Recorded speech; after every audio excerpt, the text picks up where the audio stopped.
Okay, here's week 2 of me trying to go without my headphones. Last week it turned out to be okay. This week I'm going to go also no light to a little more atmosphere. There we go. I like that. Hello and welcome to a brand new episode of Dylan Knows. It is November 27th, I believe. Yep, November 27th, Saturday.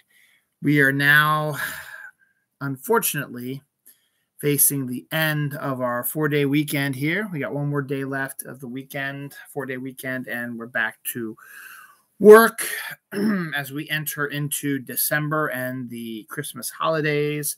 Also, my daughter's birthday. So we will see what's happening. We're rapidly approaching the end of this godforsaken year. Second in a series, as it were. Technically, it's been godforsaken since 2016, but that's besides the point. Anyway, this is a brand new episode of Dylan Knows on Thanksgiving weekend, and we are having light snow flurries right now. Very, very light, actually. I just went upstairs when I first got down here about 10:45-ish. It was snowing very lightly here in Reisterstown. I checked again about 5 minutes ago, and it looks like it stopped entirely. I think there's still a chance for snow for the rest of the night, but it's going to be extraordinarily light. But I did actually physically see light snowfall. Yep, snow showers. There you go. Actually, can you see it? There you go.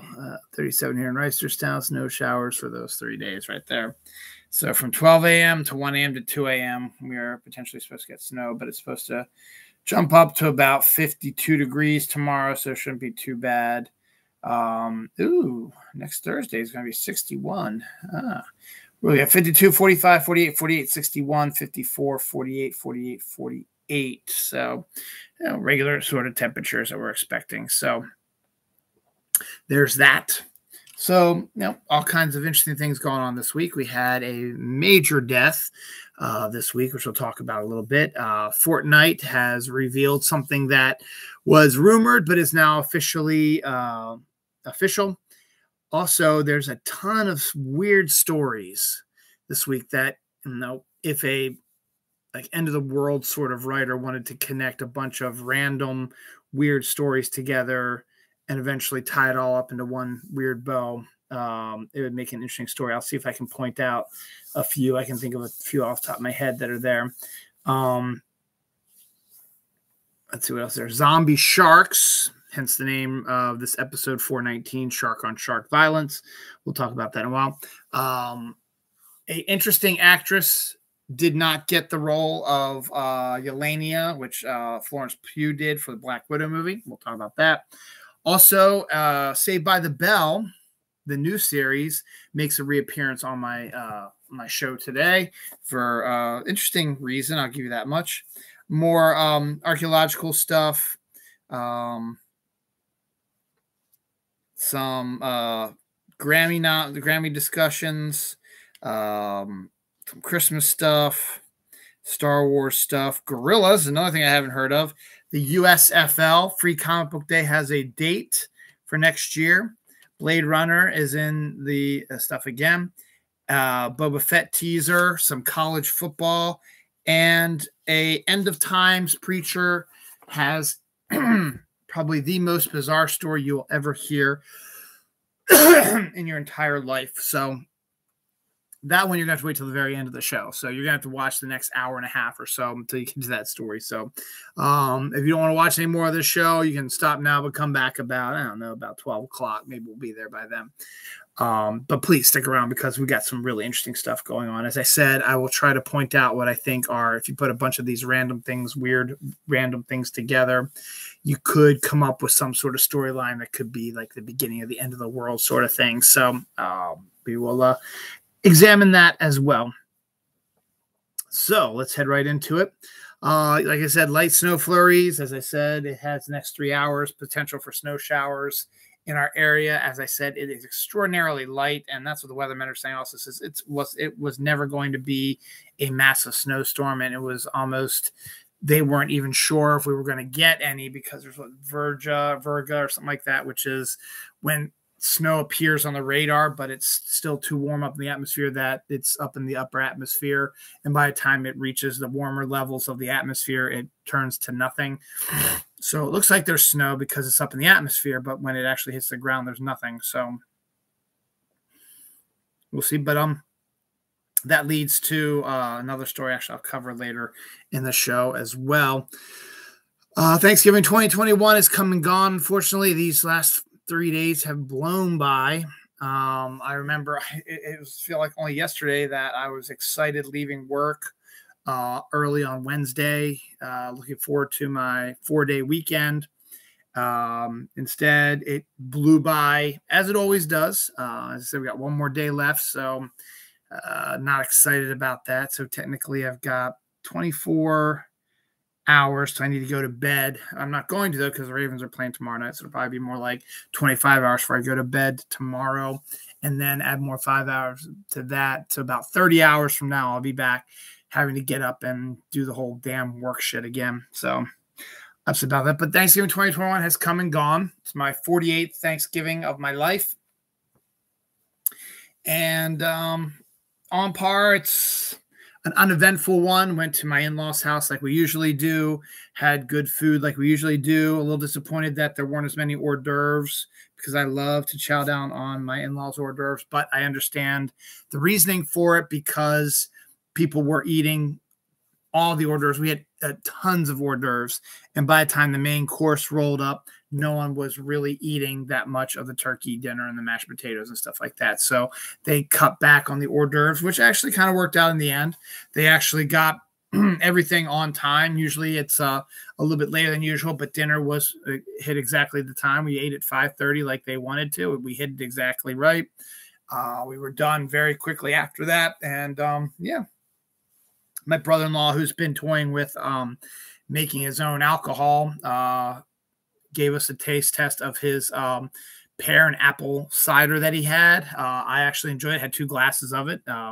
Not as he was upset with it because he's artesian and he's an artist is always going to be upset with the final product. He wishes that there was more alcohol content in it, but he kind of knows the reason why it probably happened. So he will tinker with the formula and try it again. Good food. Football games were okay. Chicago, Detroit went down to the wire again with poor Detroit losing again in the last minute or so in the game, which seems to happen to them a lot. It's always a good time when the Dallas Cowboys lose. They got beaten in overtime by the Las Vegas Raiders, so we were all cheering for that. And the Buffalo Bills Saints game was not even close. That was the only game that was not close. It was over and done with by halftime. Okay weekend in NFL or Thursday on NFL football. Tomorrow is the rest of the games except for the Monday night game, which is the Washington football team versus Seattle.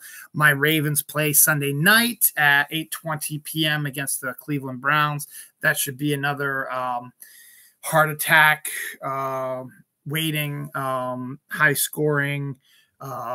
Looks like we're going to lose, but somehow may win it in the end, or it's just going to be a really rough game. I think it's going to be one of those 34-32 games, which is going to drive my blood pressure through the ceiling. So we'll see what happens. And then Friday was really just a matter of resting and relaxing. So we didn't really do much. Got pizza like we usually do. Did we even go out on Friday? We didn't do any shopping on Friday because we never do for Black Friday. But did we go out? I don't think we went out or anything like that. So I think we just basically spent, reading. We watched The Wheel of Time, which we'll do some reviews of that in a few minutes. What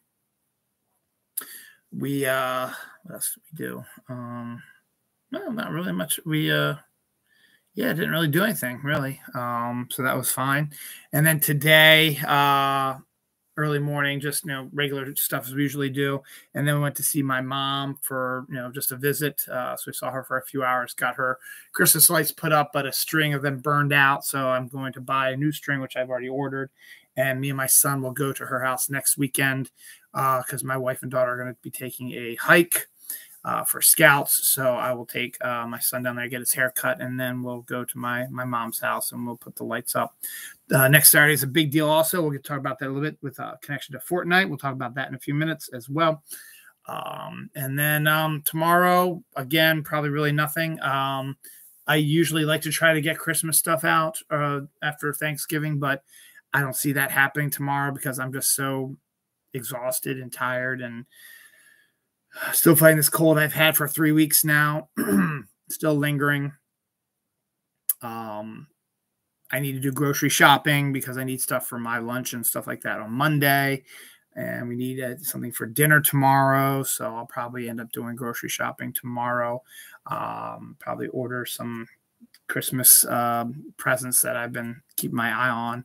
I have to make a list for Christmas presents because my wife has off Monday and Tuesday. So her vacation is still coming. She's having a third weekend. She had off Thursday, Friday, and then her second weekend, Saturday and Sunday, and then she has a third weekend, Monday, Tuesday off. So she had a nice 6-day vacation, which she deserves. So that's good. Main reason why she did that is because her company's year begins December 1st. So she needs to burn her vacation. And so she did that this month. And so her vacation re-ups next month. So it was just worth it to try to burn out what she could because she's only allowed to take 1 week with her. So, and she is, but she also has still 4 days that she has been unable to use because she never takes any vacations. So all in all, pretty low key, interesting Thanksgiving. Nothing exciting going on this upcoming week, really. Nothing major happening. I'm getting a bunch of books on Tuesday. The Mel Brooks autobiography is finally going to get here. Stefan Sedgwick's new sex romp fine print is coming out. Also, I'll be getting that. What else am I getting? And my Christmas present for my son is coming out on Tuesday also. And the Christmas lights for my mom are coming out on Tuesday too. So I've got a lot of stuff rolling out on Tuesday. So that's good. And then, as I said, the weekend, my daughter and wife are going on a hike. So my son and I will go down to see my mom get her haircuts. And there's something else going on, but I'll tell you that in a second. Actually, I'll tell you about now because I don't want to cover the reviews yet. So Fortnite, the game that I started playing, I guess around April of 2020, has, the way they do it is when Fortnite started, it was Chapter 1, Season 1. So it was Chapter 1 was 10 seasons long, Season 1, Season 2, series all the way to Season X, all of which had different themes and stuff like that. And then Season X, I talked about it on my show a little bit before I started playing Fortnite because it was a crazy story, is that the game ended with the island getting sucked into a black hole and Fortnite being down for 2 full days as they got the new chapter up, Chapter 2 up, which had new island, new characters, new graphics, new guns, new everything. So, but it freaked out everybody who played the game and they were screaming, yelling. There's videos of them absolutely freaking the fuck out because of that. Then Chapter 2 came on, and it's gone 8 seasons now, with the 8th season happening right now, which is the Cubed season, which was a very horror aspect one. It was supposed to end on December 5th, with the new season starting December 7th. And then the rumor started that this actually Season 8 was going to be the last one for Chapter 2, and Chapter 3 was going to be rolling out in December. It was rumored for the longest time until this past Thursday on Thanksgiving, where they dropped the finale trailer. I absolutely love this trailer. It's got 4 of the Fortnite characters going off the face against the queen here.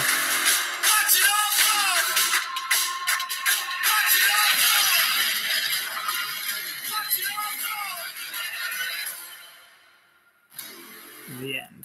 And it's the live event to end the season. It's going to be December 4th at 4 p.m. And it's going to lead into Season 3.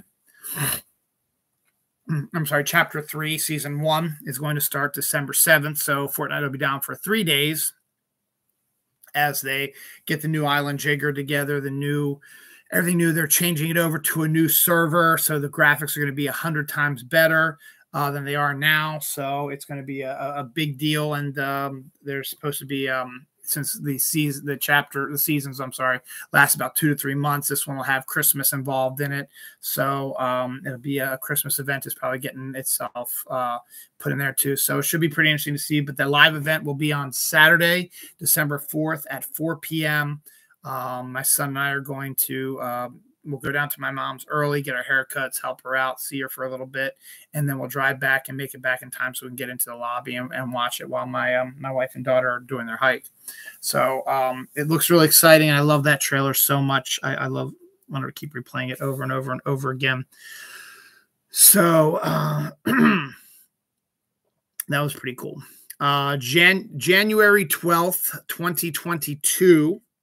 The Eternals will be on Disney Plus. So if you are waiting for it to get onto streaming, and you don't want to go into the movie theaters because of COVID, now with the new strand out there, Omicron, people are a lot more concerned about stuff. Plus the morons who are still refused to get vaccines and wear masks because they're fucking morons are causing all this stuff to happen and to keep us away from doing what we want to do.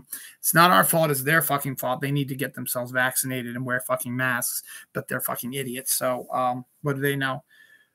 Anyway, if you don't want to wait for, if you want to go to the movie theater to see it, just wait till January 12th, 2022 for Eternals to pop up on Disney Plus. So that's probably when we're going to see it for the first time. Speaking of that, Florence Pugh was absolutely phenomenal and electric as Yelena in the Black Widow movie. But did you know at one time it very well could have been Miss Hermione Granger? Emma Watson was up for the role of Yelena as well. And just think if she would have gotten that, how that would have played out. It would have been kind of interesting, actually, to be honest, to see how someone so keyed into a certain role could try to change up their role and play a more grown-up role. But in the end, I think the right person was cast. Florence Pugh is absolutely amazing, and her and Scarlett Johansson have an incredible relationship. Not that Scarlett and Emma wouldn't have had a good relationship, but I just love Florence Pugh, and I thought she did a fantastic job, and I'm very happy that that is what's going on. The Bel Air trailer debuted during the Macy's Day Parade, which was something we watched on Thanksgiving. It is a update of the Fresh Prince of Bel Air. No desire to see it. I never really watched Fresh Prince of Bel Air anyway, but it's there. So just letting it go there. A 6-year-old boy was vomited on by a drunken fan at a Wales rugby event this weekend, and you can't even imagine how awful that must have been, particularly for a 6-year-old, to get vomited on by some drunk asshole. So I feel bad for the guy, the little guy, not the guy who vomited. He's an asshole. But I feel bad for the 6-year-old kid having a good time watching some rugby and all of a sudden gets vomited on. I couldn't even imagine being vomited on. I mean, I've been vomited on by my kids, but that's a different story. I mean, this is a grown-up dude who's been drinking alcohol at the wazoo, who vomits all over you and gets it in your hair and your clothes and your skin, and you smell it and it makes you sick, and you really have no way you can get it off, and the stench is going to be on you until you take a shower, and you're at a rugby match. So you got to get to your car and drive home and then do all this. So that was just an awful, awful thing to happen. So just absolutely terrible. Ant-Man and the Wasp 3 has finished filming principal photography. So all the special effects work is now being done. ADR and all that stuff will happen as well. But the actual filming of the movie is now officially done. So now it's just a matter of getting the special effects in there. And then if there's any reshoots need to be done, they'll do the reshoots. They'll do the ADR. And then the movie will be out in 2023, I think. So it's a ways away, but it's done. So Paul Rudd can move on to other stuff as well. So speaking of Marvel stuff, we'll do that. Hawkeye the new show on Disney Plus debuted on Wednesday with the first 2 episodes. The trailers have made it look extraordinarily exciting. I have to say, I'm not disappointed, but the first 2 episodes of the show were they were okay. I don't know if they were really amazing. There was amazing bits in it, but there's still a lot that needs to be done and a lot to match up with what's going on in the trailer. Now, obviously, a lot of stuff we saw in the trailer did not make it into the first 2 episodes. So we're looking at, the final 4 are probably going to be the big ones that are going to make this show amazing. But, it's not disappointing. It's just I was expecting a whole lot more and came away, wanting, but still I found it pretty good. The Mark Scheinman song they sang about Rogers the musical is hilarious. The arrival of Pizza Dog, the introduction of Kate, Hawkeye's LARPing incident, and the whole thing is about the what's the name of the character's name? The ninja suit that he had on. I forget what the character's name was that Hawkeye wore in Endgame. Anyway, it's all about that, and the Tracksuit Mafia was kind of fun to see some of that stuff. It was, as I said, still entertaining, but it just kind of, I wanted a little bit more than I got. But as I said, I think they're saving it for the last 4 episodes. We got the last shot of the second episode is harkens the arrival of Echo, who is going to be going on to be playing a major role in the show, as well as getting her own show down the line. And she's a very interesting character. So that'll be a really cool on Wednesday when the new episode comes out. I think we'll see a ramping up of the action on that one. But it was just a lot of setup and a lot of, it was still good. Don't get me wrong. It was still good, excellent. I still highly recommend it for everybody, but it just seemed like a little, I don't know. So it gets better. My wife, one of her favorite fantasy book series is Robert Jordan's Wheel of Time series. There's like 14 books in it, and she's read all of them. And Amazon Prime is doing a series of that. The first 3 episodes came out on the 19th of November, which we watched on that date, and then every new one will come out every Friday. So the 4th episode came out this past Friday. So we watched the first 4 episodes of it. My wife seems to enjoy it okay. There's still, again, like with all adaptations, there's a lot of things that they've changed, characters, motivations, stuff from other books making their way into the first series. It has a very Lord of the Rings feel to it to me, not a Game of Thrones feel to it, more of a Lord of the Rings feel to it. And it's, music is pretty interesting, and the storyline is a little confusing with all the characters that have been introduced, but I get a general idea of it. It was the most watched series premiere of the year on Amazon, so that's a good sign. It's already been renewed for a 2nd season. So, and it's a good sign that because so many people watch the premiere, that it's Lord of the Rings show coming out next year is going to be a big hit. Plus, on top of that, I probably have that written somewhere else down here, but if I do, I'll bring it up again. Amazon is looking into, because of the success of Wheel of Time and the potential success of Lord of the Rings, they're looking for similar sort of theme stuff, but this time they're going to go sci-fi. They're going to do an adaptation of the video game Mass Effect now, is now been brought up. And once they announced it, Felicia Day and a bunch of other online people who play the game and who are also actors and actresses were throwing their hats in the ring saying, we want to be part of this. So maybe they'll reach out to them. That would be very, very cool. But in the end, the Wheel of Time it's gorgeously shot. There's only one major star in Rosamund Pike, and even then she's not even that big of a star. And that's sort of a benefit because you're not thrown by seeing big stars in the roles. And as I said, it's got a very Lord of the Rings feel, the atmosphere, the music, the settings, the creatures that they have to fight. So, but again, just lots of characters, lots of story, a lot of things going on. So it's kind of hard to keep things straight, but getting it done, and we'll continue on with that. Over in England, the BBC is their main TV network, and they've had a number of offshoots over the years, and they've canceled a few of them. Well, one of those canceled ones, BBC Three, which has not been in existence for 6 years, is now going to be coming back on the air in 2022. So I don't know in what capacity they're going to do it, if they're going to do more shows. This will be more of a news network.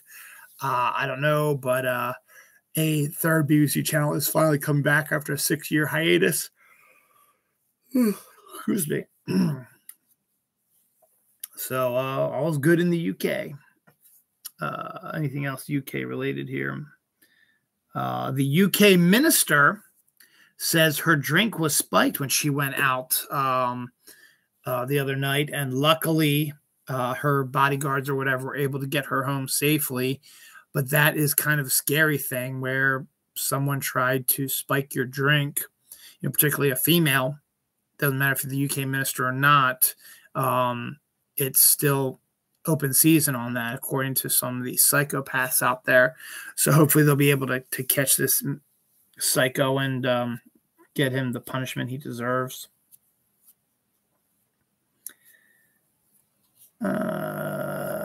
I guess I should just talk about all the oh no, here's another UK story. Oh, excuse me. Who was yawning so much? A Tory MP suggests that violent male crime is occurring more often now due to the fact that there is a female Doctor Who and a female James Bond was kind of introduced in the new James Bond movie. So this Tory MP is blaming women for the rise in male violence because males are just too stupid that they can't control themselves, that they have to blame a woman for something that they can't control themselves. It's absolutely ridiculous and makes me fume because as a guy who respects women and treats them as equals and actually, would prefer to, see what they can do leading wise, being business owners and CEOs and running the country and stuff like that. It's just annoying to me that there are these assholes out there who are so threatened by women because of their fragile masculinity that they have to blame them for everything. It absolutely boggles my freaking mind, and it pisses me off to no end. I like John Denver. He's got some good stuff, but he's just a little too countrified for me. But he's got some good songs I like, and his Christmas album with the Muppets is absolutely outstanding. But one of his most famous songs is Take Me Home, Country Roads. Now, West Virginia, because of the line, West Virginia, Mountain Mama, stuff like that. West Virginia has adopted that as their official song, believing that the song was about them since they mentioned West Virginia in the lyrics, stuff like that. Turns out that's not the case. Turns out the writers of Take Me Home, Country Roads, who were trying to get a different country star to sing it, Johnny Cash, but he turned it down, and John Denver heard about it, and he wanted to record it. Turns out that the writers of Take Me Home, Country Road was not John Denver, but this couple. They were writing about a road named Clopper Road, which is what is that name? Is Route 117 in Gaithersburg, Maryland. So the road they were actually talking about is not a West Virginia road. It's actually a road in Maryland. So I guess if you take 117 far enough, it'll take you to West Virginia, because West Virginia does border Maryland way out west. So it's possible that that's where the whole West Virginia coming home sort of thing is. But the road itself, the Take Me Home Country Road that they're talking about, is Clopper Road, Maryland Route 117 in Gaithersburg. So I like that, because us Marylanders have a huge chip on our shoulder, because we are along with, I have to admit, Delaware probably has a bigger chip on their shoulder because they're the more forgotten state, but Maryland is just as forgettable, even though we are bigger than Delaware and bigger than a lot of states, yet we're not treated as respectful as we should be. And that's just my opinion, because I'm a Maryland homer and always will be. Speaking of homer, good segue, huh? A rare mosaic displaying Homer's Iliads has been discovered. Homer's Iliad has been discovered in the UK. So it's a mosaic that is you could say, a comic book version of Homer's Iliad, but way back in the old days. So that's kind of interesting. A mammoth ivory pendant, the oldest decorated jewelry, was found in Eurasia. So that's kind of interesting. Egypt reveals the Avenue of Sphinxes, which was buried in sands for thousands of years. They've discovered it. It was a walk. It was like a city block that was just filled with buildings and statues, and it was like a historical walking area and stuff like that. So they're going to dig up that, and they'll be archaeological digging that for a long time, covering that. The remains of a 30-foot dinosaur have been found in Missouri. 30 feet, that's fucking huge dinosaur. So wow, that's absolutely crazy. That's it on this page for archaeological stuff. A remote Indian village residents, in a remote Indian village, residents have 3 names: a regular name, a distinct melody, and a shorter tune, which is akin to a nickname. So basically, if you lived in that village, you would have a song be your name. I mean, you'll have your regular name, but your name could also be a song and could also be a melody. And that's kind of interesting to see that kind of thing going on. Elizabeth Berkley, she of Saved by the Bell and Showgirls infamy, has now, she didn't do it deliberately. It was probably the writers of the new Saved by the Bell series, but they have secretly meta'd Showgirls and Saved by the Bell together to make it almost as if Jessie Spano, who's the character that Elizabeth Berkley played, after she graduated high school,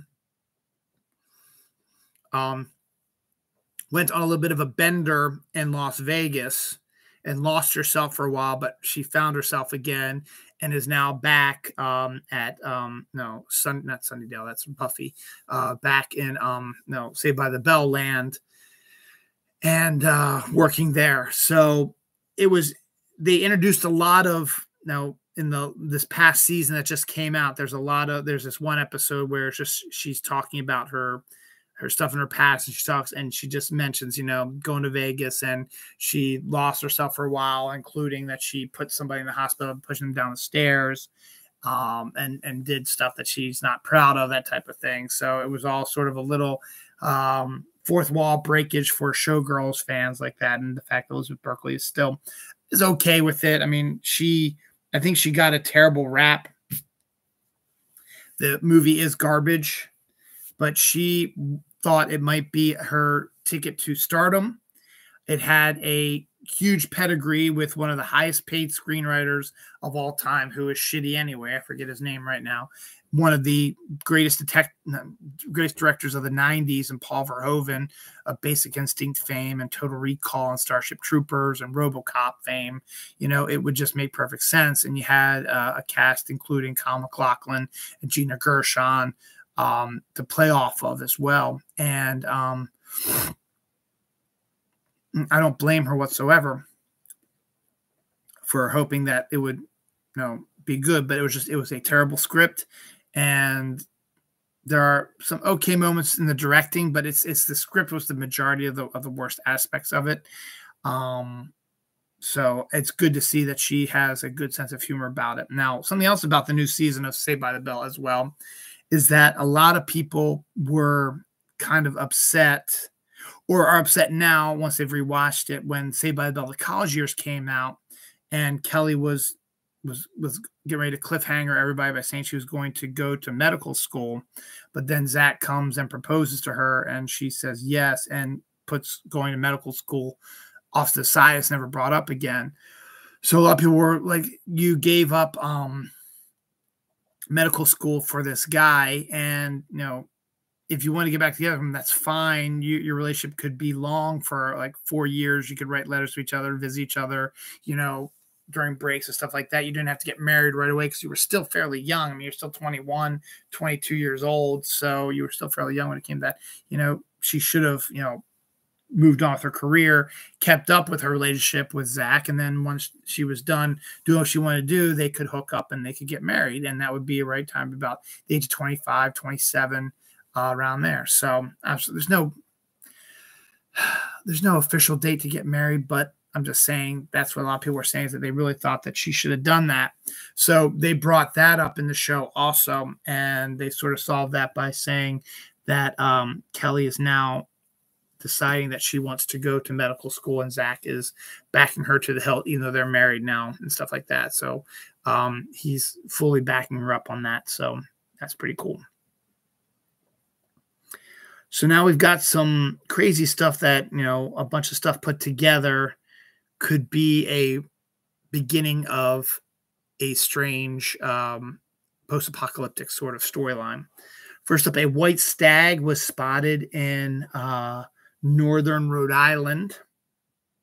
Every 20,000 deer born usually has one white stag in it, but this one is now visible in Rhode Island right now. Bison in Canada discover ancient petroglyphs which fulfill a prophecy. Basically, in Canada, it said when the bison come back to Canada, it's like the beginning of a new age or something like that. And the bison are now back in Canada. So that could be a potential thing rolling up there soon. A horse head, and a headless alligator both have been found floating in a covert in Pecan Strand State Forest, a culvert or something like that. So a horse's head and a headless alligator have been found floating in the waters of the Pecan Strand State Forest. That's kind of a bizarre, because the alligator's head is not there, but the deer's head, or the horse's head is, but the alligator's body is there. Where's the horse's body and where's the alligator's head? Weird, wild stuff. A zombie shark, and this is where the title of the episode, Shark on Shark Violence, comes from. A zombie shark has been discovered by a fisherman who photographed underwater a black fin shark who had like his entire side missing.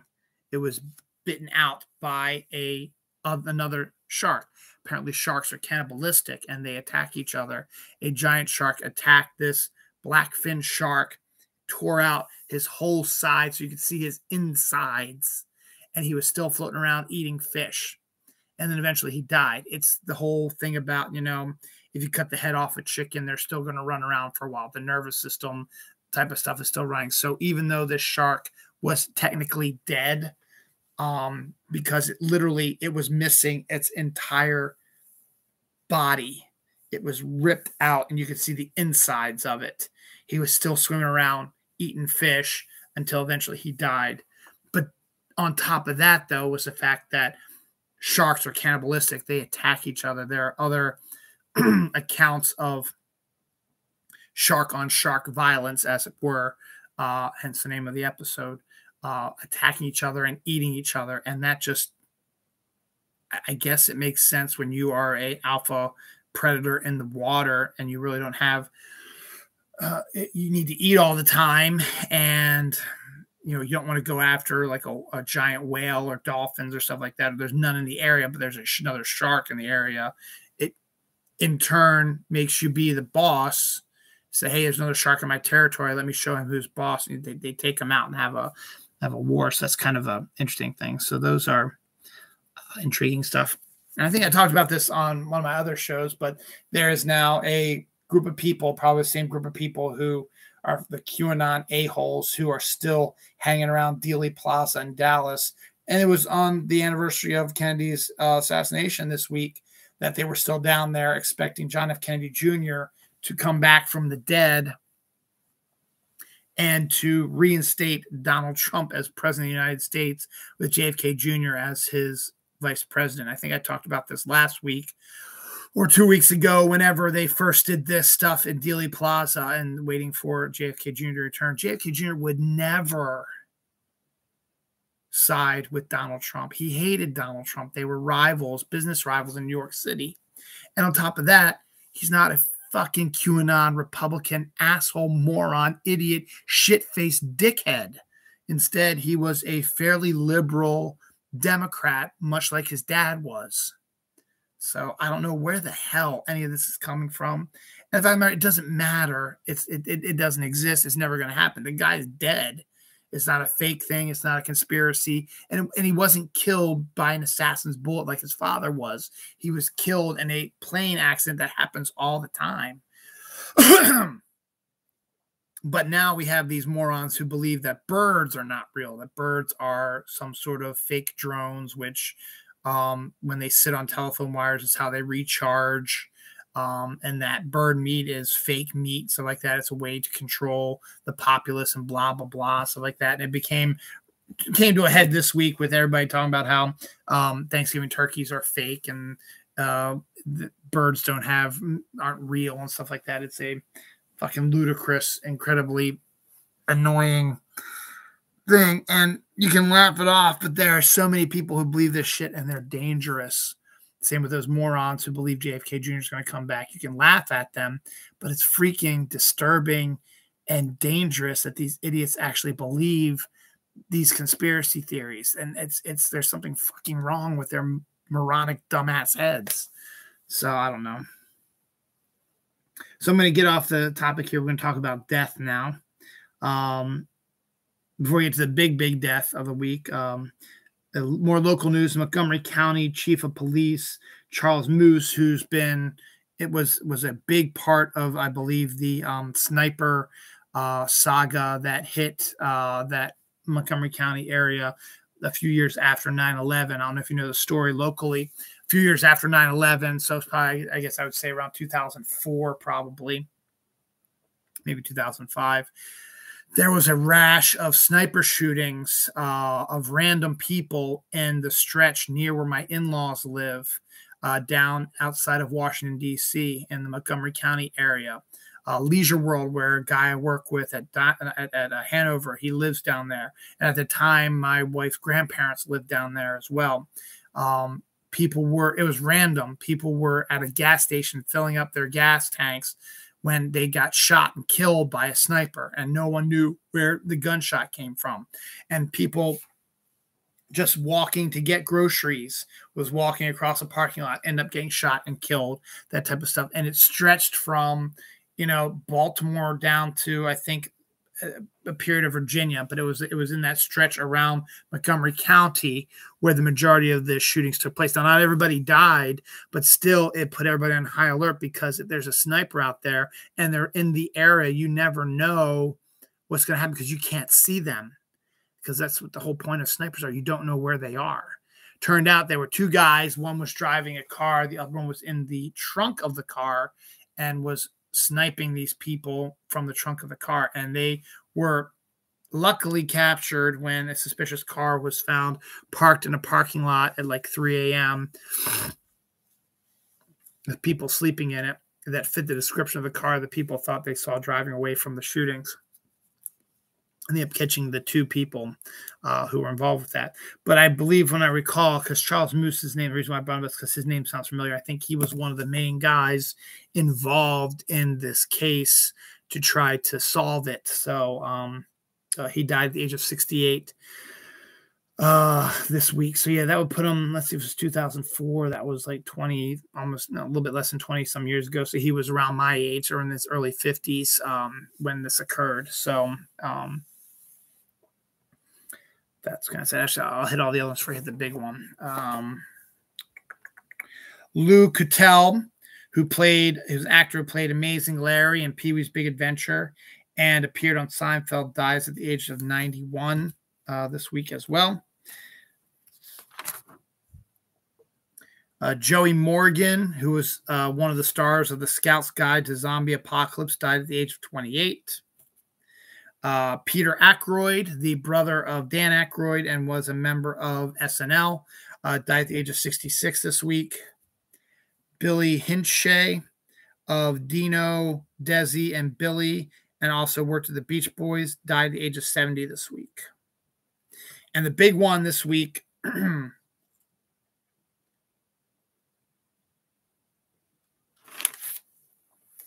biggest death this week is classical lyricist, musician, multiple award-winning, one of the most iconic and famous composers of our time, Stephen Sondheim, passed away at the age of 91. Stephen Sondheim was the lyricist and wrote the music for West Side Story, Sweeney Todd, Assassins, Sunday in the Park with George, Funny Thing Happened on the Way to the Forum, A Little Night Music, Into the Woods, Send in the Clowns. He wrote that song. He wrote Sooner or Later from the Dick Tracy movie. He won an Oscar for that song, Sooner or Later, from the Dick Tracy movie that Madonna sang. He won the Pulitzer for his musical Sunday in the Park with George. He's 8-time Tony Award winner, 8-time Grammy Award winner, one of the greatest musicians of our time, passed away at the age of 91 this week. Everyone has heard his music. They know his songs.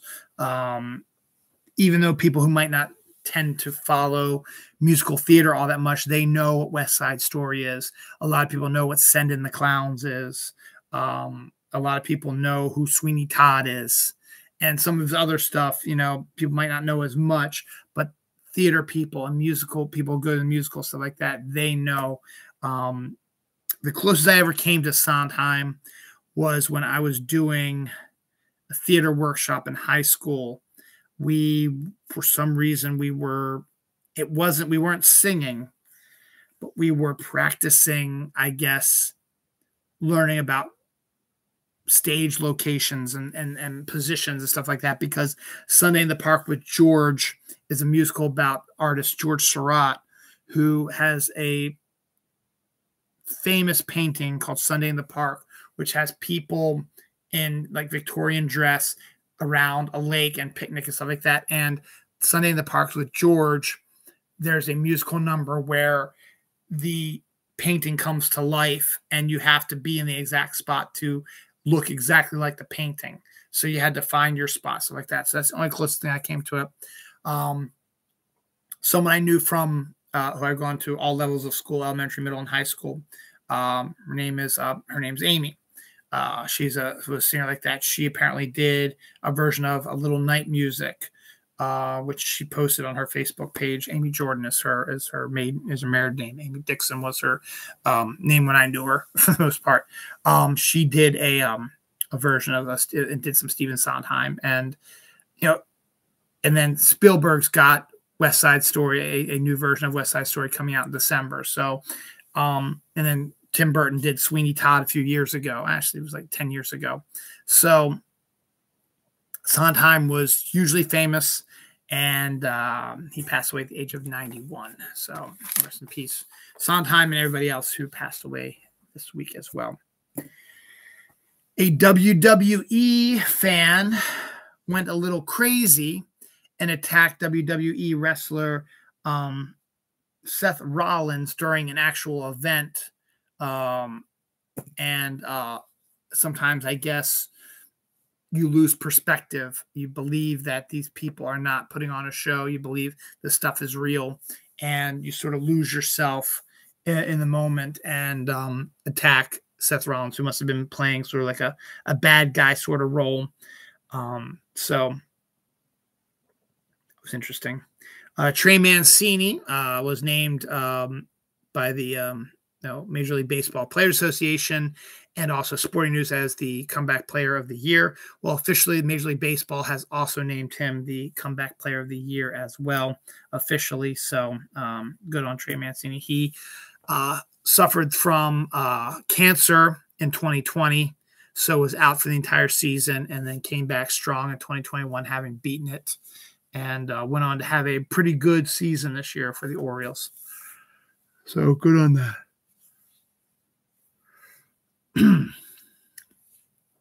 Niantic, the company that does Pokemon Go, has gotten a $300 million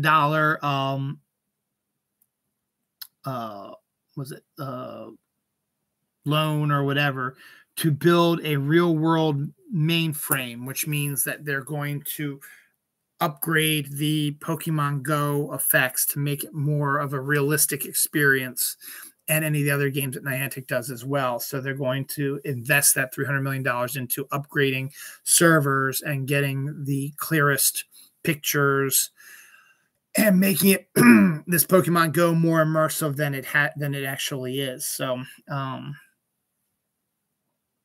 it's pretty good. So good on that. A UK bank has started a 4-day work, has installed a 4-day work week. That actually sounds absolutely lovely to me. A 3-day weekend every week would be probably absolutely what I need. I've heard people state the same thing. I've heard that when we get to reach like the age of about 45 and up, and you're still working, you probably should only work a 3 to 4 work week anyway, 4-day work week anyway, due to you having to recover quicker and stuff like that. And you don't have the stamina and the stuff like that your younger counterparts have, and they can work the 5-day shifts or whatever. I've heard some of that, but I think there should be a universal 4-day work week, because I think 2-day weekends is just not enough to recover. My job is very labor intensive, and I am also getting older. So, I'm not in the best shape, but I'm still in good enough shape, but I am exhausted every night. I'm exhausted on the weekends. I don't feel like doing anything, but if I had an extra day off, maybe it would be a little bit better. So we'll see. Australia has decreed that La Nina has begun. As I said, we've been getting some snow flurries. I wonder if it's still it's an hour later from when we started. So let me see if they still have snow in the forecast. Actually, it's turned to rain now, but it's supposed to get colder and supposed to be more snow coming later. So, but La Nina, I think I talked about this last week. We've been under El Nino for a while, which is a weather system which brings colder and drier winters to our area, and in other parts of the world as well, has different experiences. Their weather is specific to those things, particularly also in Australia. It's a much drier time, so that's why you got a lot more of the wildfires down there, because it's a much drier weather's coming through there. Not as much precipitation, which here in Maryland, we have not had a truly heavy snowfall in a really long time, which is fine with me. We've had incredibly cold winters over the last few years due to polar vortexes, which never occurred until climate change started happening and melting the polar ice caps, because all that polar vortex weather, where the temperatures drop to 10 degrees and negative degrees, stuff like that, would stay up in the North Pole because it was cold all the time up there during the winter. So the cold would stay there and wouldn't move down any further because it was too warm down there. It was not strong enough to penetrate that. But when the North Pole started to warm up a little bit, that cold air started to drift further south to try to, find areas which were a little bit more cooler and drier. So that's why we were getting more of these polar vortexes, because I'd never heard of a polar vortex until these started coming about 10, 15 years ago. And I believe it truly has to do with climate change. So we've already seen some stuff like that. Greenland got a hurricane, dropped a ton of snow to increase the amount of their snowpack a few months back. There have been some heavier snowpack and ice as well in the North Pole, and Antarctica just went through its coldest winter in a long time. So it shines that the cold air is really sort of coming back to those areas. Now with La Nina, what La Nina does is it's a weather front that's supposed to bring warmer temperatures during the winter, but also a lot more precipitation and wetness. And Australia is now officially declaring La Nina happening because they are currently in their summer, or their spring right now, getting ready to get into summer, and they're experiencing massive flooding right now. So you can't win Australia. You're either going to have, stuff burn because of the dry, hot temperatures, or you're going to have stuff flooded due to the heavy rain due to La Nina. So that's pretty much a sign that La Nina is actually occurring.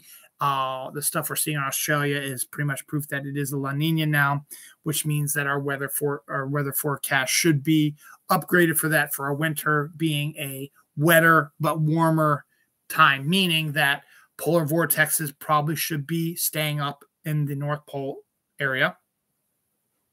Temperatures should not get below 30 degrees as a high.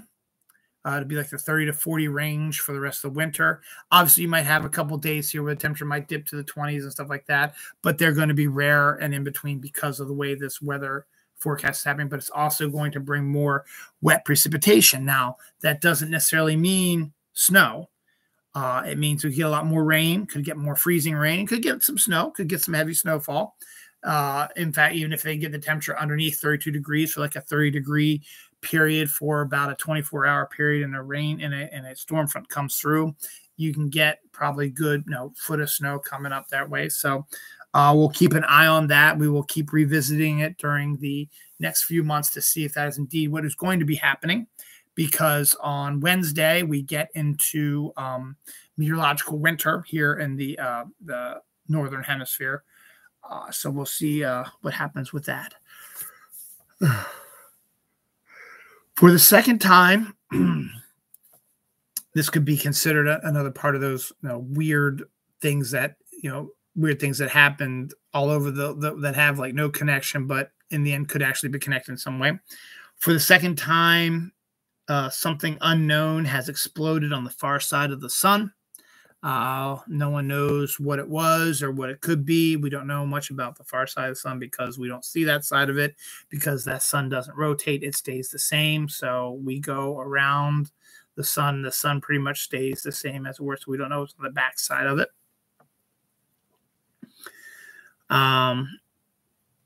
What else could there be? That's part of that.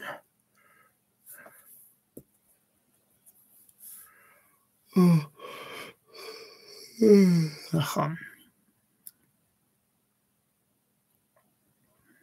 trying to see if there's anything else that could be end of days thing on this page. Oh, yeah, the one other thing up here. Kindred interdimensional monitoring point. Please close all portals when finished to help minimize interdimensional contamination. You're all thinking, what the hell are you talking about, Dylan? Well, that's apparently a sign that sprouted up last year in Omaha, Nebraska, in the middle of a forest. It says, Kindred Interdimensional Monitoring Point. Please close all portals when finished to help minimize interdimensional contamination. So I don't know if this is like a joke, like the slabs that were popping up all over the country a few years ago. Monoliths, as they are called also. But this is an actual sign that someone put up last year in an Omaha, Nebraska forest, which isn't really a forest because they don't really have trees, but like in a field, something like that, there is an actual sign. They have a picture of it. And that's how I was able to get the exact wording of it. And that's just kind of weird, don't you think? You know, that's something like that has popped up in, of all places, Omaha, Nebraska. So go figure. Here's some, we're going to get into some archaeological stuff now. New tests show that Neolithic pits near Stonehenge were human-made. So humans dug these massive pits near Stonehenge in the Neolithic age. No one knows for what reason, but hopefully they're going to go find out. A sketch bought at an estate sale for $30 may be a Dunaire drawing worth $50 million. That's been missing for a while. So just think if you had the jackpot like that, you saw something that looked kind of cool, you paid $30 for it in an estate sale. They're like, yeah, we want to get rid of it. You can have it. And then something gets your attention and you decide to have a professional look at it. They're like, holy shit, this is worth $50 million. Just think about that.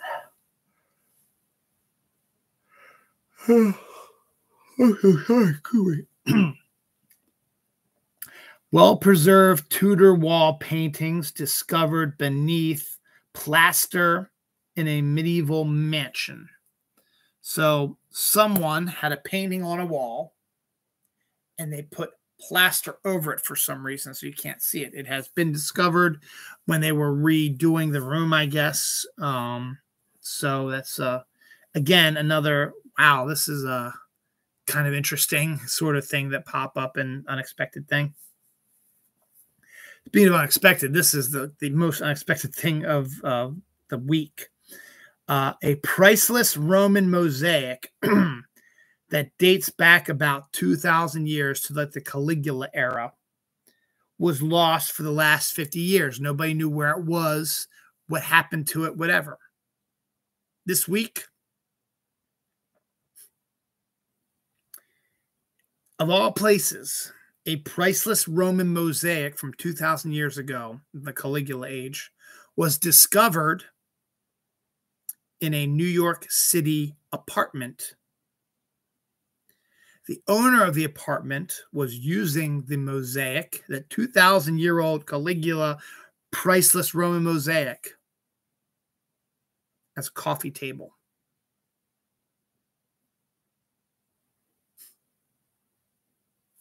Just wow. I think that might actually be like one of the most interesting stories of this week, to be honest. That's wow. A Roman soldier's face mask dating back 1,800 years, which is younger than the 2,000 mosaic that was a coffee table, has been discovered in Turkey. And there was a picture of the guy who discovered it, and it has half the person's face over his face. So it was kind of a while to kind of see that. Let me see. Anything else?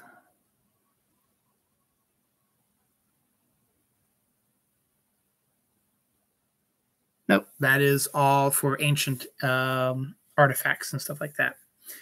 Hayao Miyazaki, considered to be Japan's version of Walt Disney, had retired from making animated films a few years ago. Well, he has decided that he wants to come out of retirement to do one last film. And he is the guy who always hand draws it. He does not believe in computer animation. He believes in hand drawing stuff, hence the gorgeousness of Spirited Away and Princess Mononoke and Kiki's Delivery Service and Castle in the Sky and My Neighbor Totoro and stuff like that. The Cat Returns, so on and so forth.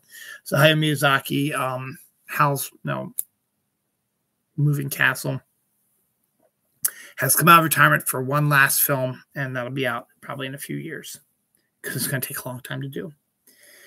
Grammys. ABBA, who I mentioned a few weeks back, has reunited and has gone on a tour and has released some new music.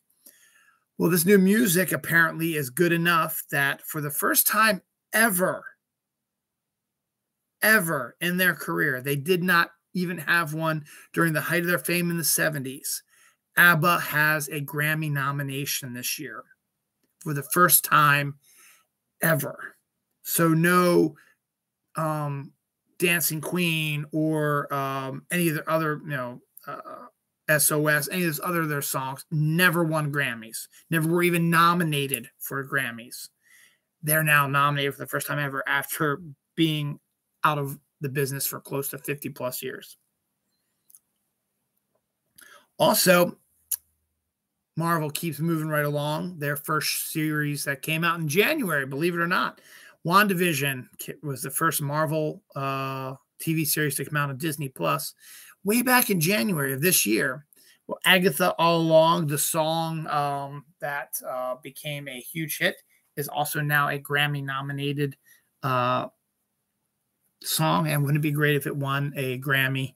And Marvel, again, gets its first ever Grammy nomination and award winning. So that'd be kind of funny. It's the holiday season. So whoop-de-doo and zickery-dock. And don't forget to hang up your sock. It's an Andy Williams song anyway. The St. Paul Theater in Minnesota is going to be putting on, the theatrical company will be putting on a bizarre Star Trek It's a Wonderful Life mashup, which will be done entirely in Klingon. I think that's kind of a cool idea. Doing It's a Wonderful Life, but with a Klingon and done in Klingon as a play. I think that's pretty wild.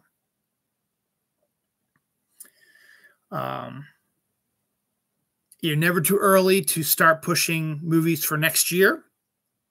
And that's exactly what DC is doing. DC has a new animated movie coming out in May of 2022 called the DC League of the Super Pets. The Super Pets is an absolutely adorable book series.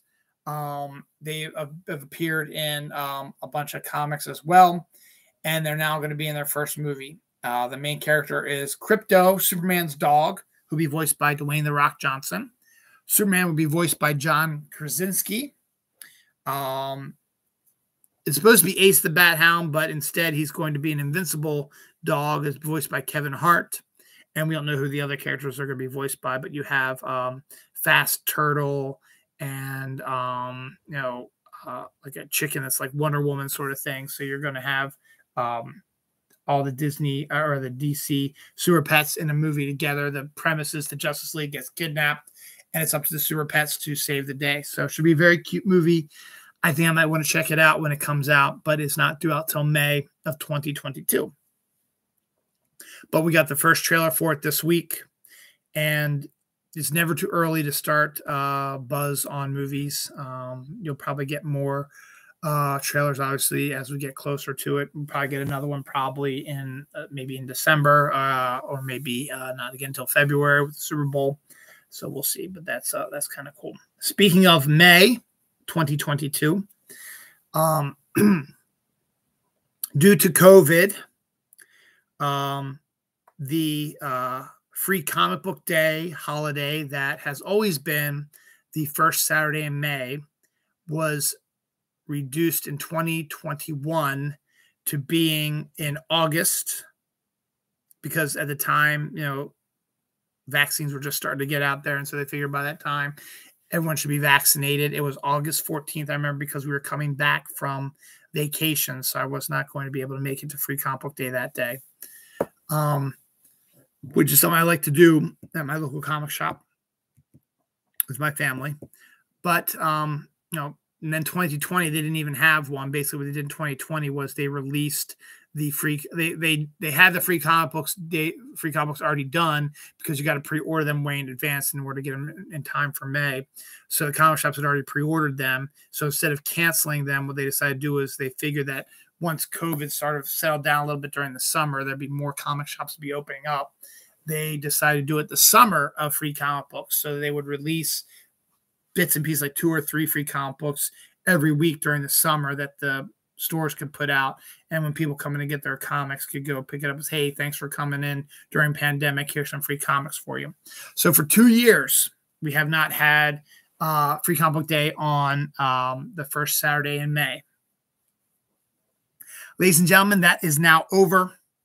It has been announced by Diamond Comics that this year's, or rather 2022's Free Comic Book Day returns to the first Saturday in May, which in this case is May 7th, 2022.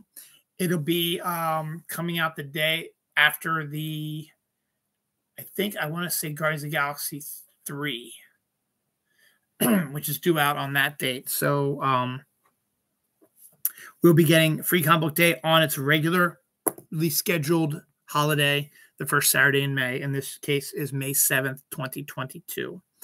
Obviously, things can change if things continue to go downhill with COVID, but as of now, they are pretty sure that it's going to hit May 7th, 2022. The Baltimore Comic-Con has announced that their new dates are going to be, for their Comic-Con in 2022, will be October 28th through the 30th. So it's going to be Halloween weekend, basically, for the most part. So that is also a go for 2022. And I also believe San Diego will be back in San Diego in July in 2022. So conventions are slowly getting back, and Free Comic Book Day stuff is slowly getting back. So good on that. It's not going to happen in 2022, but the NFL is contemplating expanding halftime to 25 minutes during the Super Bowl to accommodate the massive halftime shows that they tend to do for the Super Bowl. I don't know if I'm that big a fan of it, because honestly, I'm not the biggest fan of the halftime shows unless it's like a musician I like a lot. This amalgamation of singers we're going to have, like 5 or 6 different styles of music all together on one thing, and this year seems rather weird. So we'll see what happens and how they do that. So we will see if they're going to instate that or not. Also in 2022, Disney Plus and Hulu, who own 20th Century Fox's production companies and have the rights to air them, stuff like that, are going to share all of 20th Century Fox's films in 2022 with HBO Max. So you'll be able to see them on Disney Plus, Hulu, and HBO Max in 2022.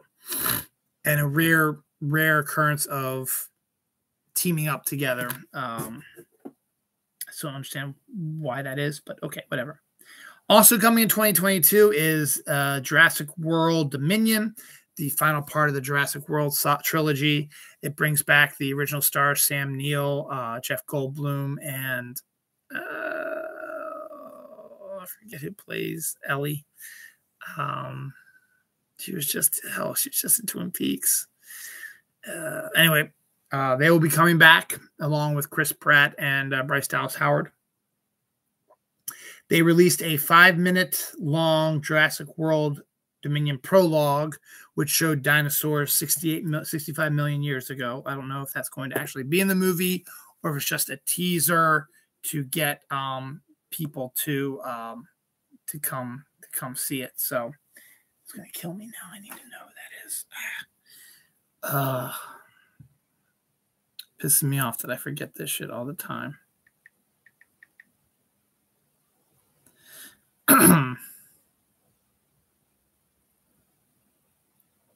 Laura Dern. Okay. So, yep. So there we go. So there was a prologue. I actually haven't watched it, so I don't know what it's like, but apparently it just shows the dinosaurs 65 million years ago. It's 5 minutes long to get people excited for a new Jurassic Park movie to come out in 2022 of all time. Now, this will not be coming out in 2022. Who knows when it will be coming out? But Kathleen Kennedy, who had just recently signed an extension to keep running the Star Wars aspect of Disney Plus, despite all the yo bros and the dumbass guys who believe that a woman had destroyed the Star Wars movies, stuff like that. They wanted her out, but instead Disney's like, fuck you. We're gonna extend her for a few more years. She has confirmed plans that we will see more of the sequel trilogy characters and Rey and Oscar Isaac and all those characters as well will be coming back in some form or another soon. So in what aspect, don't know, but we shall see. Something else is coming in 2022. The USFL, United States Football League, which there's a whole book about the 1980s iteration and how Donald Trump destroyed that as well. And also gave us Baltimore had a USFL team that won their championship. So we've won a football championship in the NFL with the Baltimore Colts and the Baltimore Ravens. We've won it in the USFL with the Baltimore Stars. We've won it when the Canadian Football League expanded to the United States, and we won the first and only year they did that. The Baltimore team, Stallions, I think it was, they won their year. So whenever there's a football league, I think the lingerie football team just missed it, but they were in the finals. And the Arena Football League also missed out on it also, but again, they were in the finals as well. But we do pretty good with that, but we do not have a USFL team this year. It'll be starting in spring of 2022. There are 8 teams. I think there's one in Philadelphia. There's one in Tampa Bay. Let me see if I can get the list of the names here. I think next year, since it's coming out, since USFL is coming out, I think I have to read that book that I have. The Tampa Bay Bandits, New Orleans Breakers, the New Jersey Generals, the Birmingham Stallions, the Michigan Panthers, the Houston Gamblers, the Pittsburgh Maulers, and the Philadelphia Stars. Those are the 8 teams that will be in the new USFL coming in 2022. The Bandits, the Generals were in the original iteration, and Philadelphia gets the Stars name instead of Baltimore.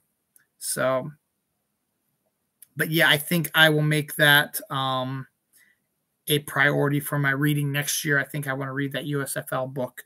I have it sitting in my pile of books. It's called Football for a Buck.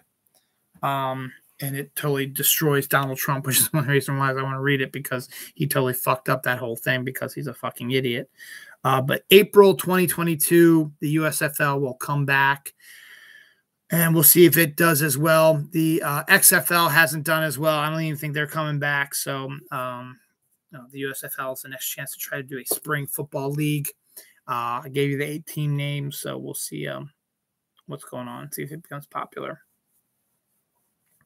The Gorillaz, which is a band that was big in the early 2000s, is making a comeback with the Gorillaz film is in the works in Netflix.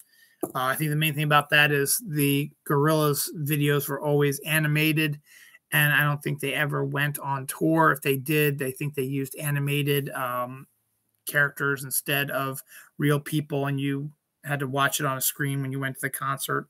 I don't know if that's what it is for sure or not, but I know the Gorillaz were a big deal with animation, so there will be an animated Gorillaz movie coming on Netflix soon. Pretzel bread, when done properly, could be really good. Apparently, King's Hawaiian actually has pretzel bread hamburger rolls. I haven't seen them yet, but I wouldn't mind trying them because there was, I forget where it was that there was a really good sandwich that used pretzel bread. That I really enjoyed a lot. I don't know if it was one of those frozen ones that I got or whatever, but it was a really good one. And the pretzel bread was pretty good. So I might have to check that out. Colorado man grows the world's largest Venus flytrap. Never expected that to pop up. Dutch man invents a coffin that turns bodies into mushrooms. That's intriguing. And Busch Gardens, which is a great amusement park in outside of Williamsburg, Virginia. Their main thing about Busch Gardens is that they have different lands based on real countries. Like there's Germany and England and I think Mexico or stuff like that. And it's all a themed, all the restaurants and snack bars and the rides are all for that area. Well, they have a Christmas town for the holiday season, which everyone who's been there says it's a real life Hallmark movie town, but in Busch Gardens. So, my next week's episode is my 420 episode. Let's get high. Some college football news. Jim Harbaugh, whose brother John Harbaugh coaches the Baltimore Ravens, and Jim Harbaugh did coach the San Francisco 49ers during the Colin Kaepernick era. He's gone on to coach Michigan's football team, which is a good deal. But the one game that Michigan fans would always want to win would be against Ohio State, their rival.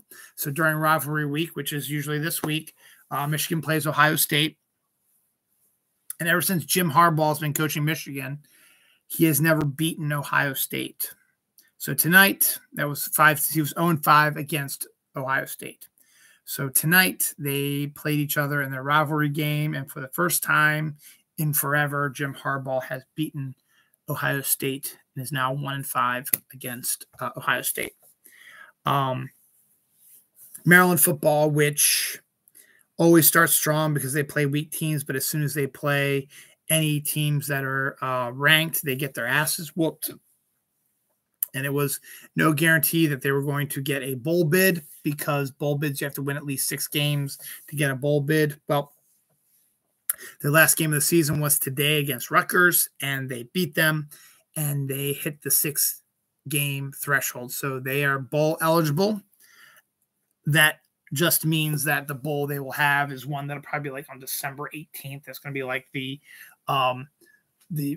Forest National Lawyer Association Bowl in like Bumblefuck, Minnesota or something like that. It's going to be in some, they're going to be in some really, weird bowl game. That's not one of the big ones. So that's okay. At least they're going to be in a bowl game, first time in a long time that they've been able to do that.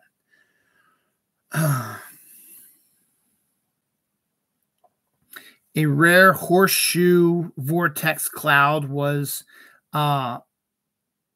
captured in Montana. Another one of those things that could portend an end of the world sort of scenario. This weird sort of horseshoe style cloud was spotted in Montana. There was a new teaser for the new Boba Fett show coming out at the end of December. We get our first look at Slave One and a few other views of it, but it was a very quick teaser, not as long as the trailer that came out a few weeks ago. Here's another one that could be seen as a end of times, end of days sort of thing. A massive platform of volcanic rock emerges from the sea this week, so that's kind of intriguing.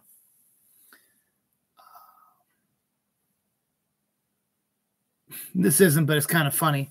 An elderly woman is accused of training her 65 cats to steal from her neighbors. She actually got arrested and has a mugshot and everything. But yeah, it's kind of, really? Okay. Here's another really sort of thing. I'll admit I've never attempted to try edible underwear. None of my partners ever wore it. I have, used my teeth to take off underwear before, but I've never used my teeth to eat it. I've never eaten edible underwear, and I don't even know where I would even begin with that. I guess it's kind of intriguing. But there is a edible meat underwear now. So you could wear a meat underwear that your partner can eat off of you. And it's like a beef jerky flavor. So, no. I mentioned a few weeks ago or a month ago or whatever that there will be an Aliens TV show is in the works right now. Based on the Ridley, it's more like an Alien based on the Ridley Scott stuff. And Ridley Scott came on again this week to say that a Blade Runner show is also now in the works. I guess that's really, the next level for you is to make TV shows based on your big hits because you're not getting any hits of your own and complaining about Marvel movies, but that's besides the point. So we'll see what happens with that. A Blade Runner TV show, I guess, could be good. I've never been the biggest Blade Runner fan. Haven't even seen the sequel yet, even though I heard it's so good. The original Blade Runner is just okay for me. The original Alien is really, really good, obviously, and an Aliens TV show sounds fascinating, so we'll see what they do. Blade Runner 1, not so much, but I can actually maybe see it as a TV show, sort of. You can probably make it into like a TV show. It's not that unusual. It's just going to be a procedural, basically. It's a bounty hunter going after evil androids. I mean, so every week they're going after evil androids, or there's a specific evil android they're going to try to go after, and sort of like, one-armed man sort of stuff. So it makes sense to do a show based on that. So we'll see. An elk was photographed on a doorbell ring, ringing a doorbell and waiting there patiently for a while before saying, "Hell with this," and walking away. So don't know how the elk knew to ring the doorbell, or if he was expecting somebody to open the door for him, or the reason why he did it, but I don't know. Finally, we have the dumbest story of the week. I've told you a bunch of stuff that could, when you sit down, you write a novel, it's like this weird Horseshoe Vortex cloud, or a sign pops up in Omaha, Nebraska about multidimensional stuff, or rare horse. Or a massive platform of volcanic rock appears, or any of the other stuff I talked about this week on the show, that a horse head and a headless alligator and a lake and a white stag, all this stuff, could all be like weird, crazy ideas, but if you can connect them in some way, it could be like an end of days thing. This one is not in any way should be part of this end of days thing, because this is just an absolute totally bonkers story that shows how badly things are in our country right now. Jim Bakker show, the televangelist who was busted cheating on his wife and cried and blamed the devil made him do it and blah, blah, blah, and had asked God to forgive him and was always asking for money to bail him out and all that bullshit. Well, he continues to have a show now, but he's not really that involved anymore because of all that shit. But there are still people who subscribe to his belief systems. And one is end of times preacher Sharon Gilbert, older lady, probably in her, I'd say, late 50s, maybe early 60s. When I watched this video, I was like, okay, she's not a young spring chicken, but she's a little bit older.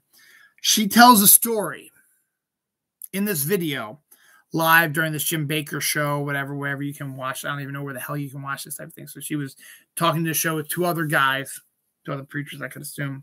This strange story where she was in bed with her husband when she was awoken,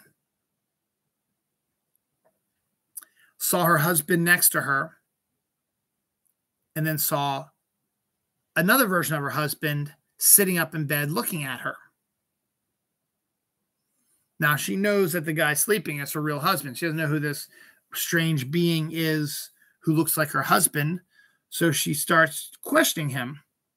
And he keeps claiming that he's her husband. And they need to have sex. She's like, no, you're not my husband. This is my husband. I'm not going to have sex with you. Who are you?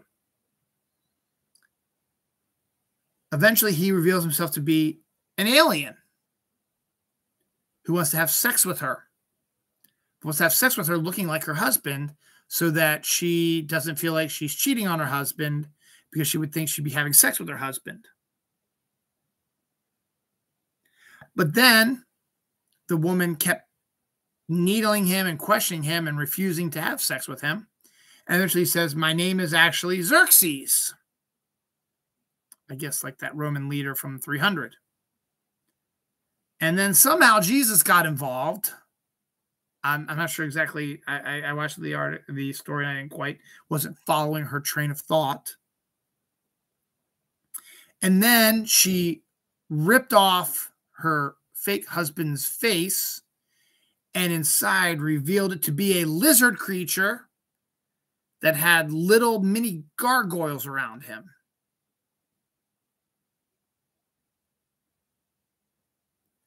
This is not The Onion.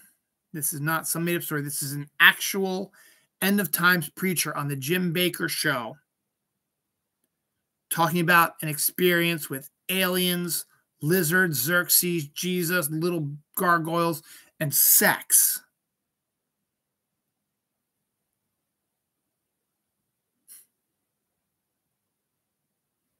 I have no response to that. And this is a truth.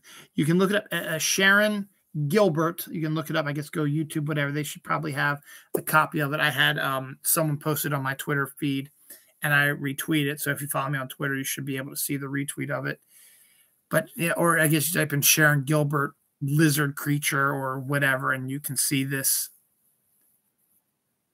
5-minute rant about this lookalike alien lizard gargoyle creature who wanted to have sex with her named Xerxes, and Jesus was involved in some form or another. I guess the power of Jesus compelled her to rip the guy's face off to see what he looked like underneath.